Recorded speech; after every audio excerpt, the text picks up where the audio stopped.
Super star Rajinikanth அவர்கள் நடிச்ச மன்னன் படத்துல அவருக்கு சரிசமமா தில்லா கெத்தா லேடி சூப்பர் ஸ்டார், அதாவது original lady super star Vijayashanti அவர்கள் நடிச்சிருப்பாங்க. அந்த கேரக்டர்ல அவங்களுக்கு முன்னாடி குஷ்பு அவர்கள் நடிக்கிறதா இருந்தது.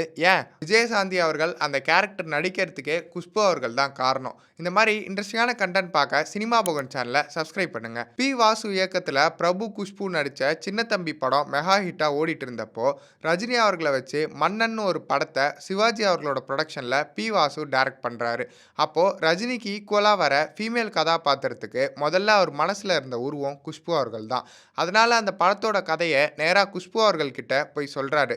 கதையை கேட்டு அவங்க ஷாக் ஆயிட்டாங்க. தொழிலாளியாக இருக்காரு ரஜினிகாந்த் அவர்களை குஷ்பு இந்த படத்தில் அடிக்கணும், ஆனால் இதை கேட்டு குஷ்பு அவர்கள் முடியவே முடியாதுன்னு சொல்லிட்டாங்க. நீங்கள் ரஜினி அவர்களுக்கு ஈக்குவலாக பயங்கர பவர்ஃபுல்லான ஒரு ஆர்டிஸ்ட்டை போட்டாதான் ஆடியன்ஸ் ஒத்துப்பாங்க.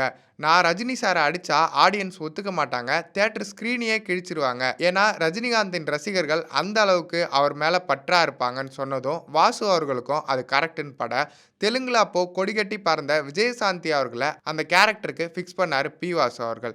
ஆனால் குஷ்பு அவர்கள் பி வாசு கிட்ட எனக்காக நீங்கள் இந்த கதையை சொன்னீங்கல்ல, அதுக்காக ஏதாவது ஒரு சின்ன கேரக்டர்னாலும் நான் நடிக்கிறேன்னு சொல்லியிருக்காங்க.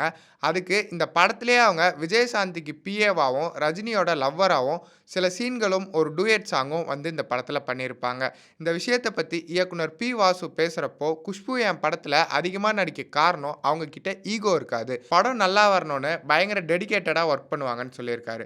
அதனால தான் குஷ்பு அவர்கள் தமிழ் ரசிகர்கள் இதயத்தில் இன்னும் இருக்காங்கன்னு நினைக்கிறேன். இந்த குஷ்பு அவர்களின் வாரத்தில் அவங்கள பற்றின தெரியாத பல தகவல்களை தெரிஞ்சுக்க சினிமா போகன் சேனலை சப்ஸ்கிரைப் பண்ணுங்கள்.